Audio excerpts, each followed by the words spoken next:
Hello everyone, welcome to Sanmarga classes. ಮೂರನೇ ಪ್ರಶ್ನೆ, ನಮ್ಮ ರಾಜ್ಯ ಕರ್ನಾಟಕ ಪ್ರಾಕೃತಿಕ ವಿಭಾಗ ಎಂಬಂತಹ ಚಾಪ್ಟರ್ ಇಂದ ಮಲೆನಾಡನ್ನು ಹೀಗೆಂದು ಕರೆಯುತ್ತಾರೆ ಅಂತ ಹೇಳಿದ್ದಾರೆ. ಮಲೆನಾಡು ನಮ್ಮ ರಾಜ್ಯದ ಪಶ್ಚಿಮ ಘಟ್ಟಗಳ ಭಾಗವೇ ಮಲೆನಾಡು. ಯಾವುದು ಮಕ್ಕಳೇ? ನಮ್ಮ ರಾಜ್ಯದ ಪಶ್ಚಿಮ ಘಟ್ಟಗಳ ಭಾಗವೇ ಮಲೆನಾಡು. ಓಕೆನಾ?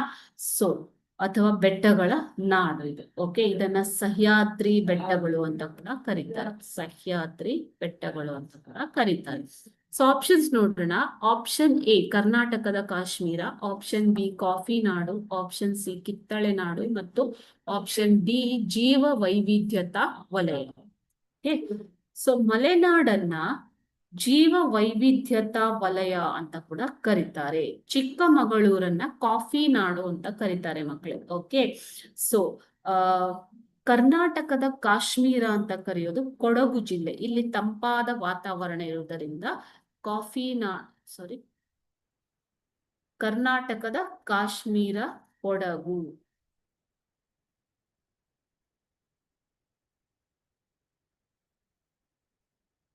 ಮತ್ತು ಇಲ್ಲಿ ಹೆಚ್ಚಾಗಿ ಕಿತ್ತಳೆಯನ್ನ ಬೆಳೆಯುವುದರಿಂದ ಕೊಡಗನ್ನ ಕಿತ್ತಳೆ ನಾಡು ಅಂತ ಕೂಡ ಕರೀತಾರೆ. ಕಾಫಿ ನಾಡು ಅಂತ ಕರೆಯೋದು ಚಿಕ್ಕಮಗಳೂರು ಜಿಲ್ಲೆಯನ್ನ. ಓಕೆನಾ? ಸೊ ಜೀವ ವೈವಿಧ್ಯತಾ ವಲಯ ಯಾವುದು? ಮಲೆನಾಡು. ಮಲೆನಾಡು ಪಶ್ಚಿಮ ಘಟ್ಟಗಳ ಒಂದು ಭಾಗ. ಓಕೆನಾ? ಇದನ್ನ ಸಹ್ಯಾದ್ರಿ ಅಂತ ಕೂಡ ಕರೀತಾರೆ. ಮಲೆನಾಡು ಉತ್ತರ ದಕ್ಷಿಣ ಕರಾವಳಿಗೆ ಸಮಾನಾಂತರವಾಗಿರುವಂತಹ ಭಾಗ. ಸುಮಾರು ಇದರ ಉದ್ದ 650 ಕಿಲೋಮೀಟರ್ ಮತ್ತು ಅಗಲ 50ರಿಂದ 76 ಕಿಲೋಮೀಟರ್. ಓಕೆನಾ? ಸರಾಸರಿ ಎತ್ತರ 900ರಿಂದ 1500 ಮೀಟರ್ಗಳಷ್ಟು ಎತ್ತರವನ್ನ ಹೊಂದಿದೆ.